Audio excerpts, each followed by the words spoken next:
something spiritual out there. Skeptics will try to tell me, oh, it was just the drugs, this and that. Poo-poo, I don't care. I've had the best psychiatrist, the best psychologist. Al Sullivan is absolutely certain he wasn't out of his mind, but out of his body. You can't change my mind because the mindset is there. Something happened to me that really stuck with me.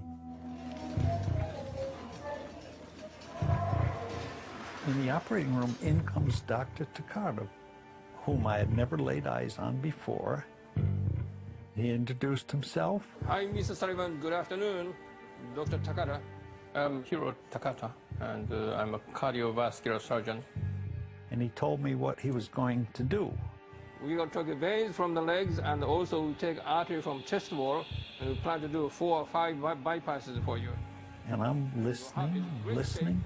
You're going to do very well with this operation. Now, Dr. And all of a sudden, I don't have to listen to him telling me. I can see what he's doing. Because I found out that I wasn't there to listen anymore. I just left my body and watched. I can see, but I'm up looking down at that. Used to be me. It wasn't me, because the real me is up here watching.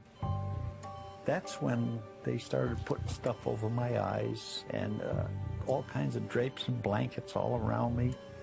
And I could see Dr. Takata and his people. And this is another thing. I could see through the operating table and me, and I could see what kind of boots he had on. At one point, he stepped back. The surgeon stepped back, and it looked like he's flapping his arms. And I thought, what in the world is he doing that for? Dr. Takata, when he's not operating and trying not to contaminate his hands, will put his hands close to his chest and point with his elbow. That is just a part of the, my signal here now. I send to scrub nurse or people around me who assist me with the operation.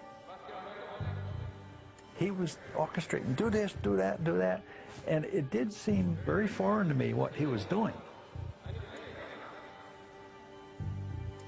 Al Sullivan would not know of this peculiar behavior of Dr. Takata. I did not tell him that. I cannot explain how he saw these things under the complete sleep of anesthesia. Even if he was conscious. It would be impossible for Al to see Dr. Takata's stance or arm movement because Al is behind a drape that blocks the vision of the patient, and his eyes were tape shut. So explain that to me. Explain that through chemicals or some of the other scientific explanations. Please explain to me why that man knows that. There is no explanation for that in current neuroscience. I personally and professionally am not afraid of saying that I don't know, because that's the way we learn. And 20 or 30 years from now, maybe somebody else will be able to explain it. Maybe. But until that happens,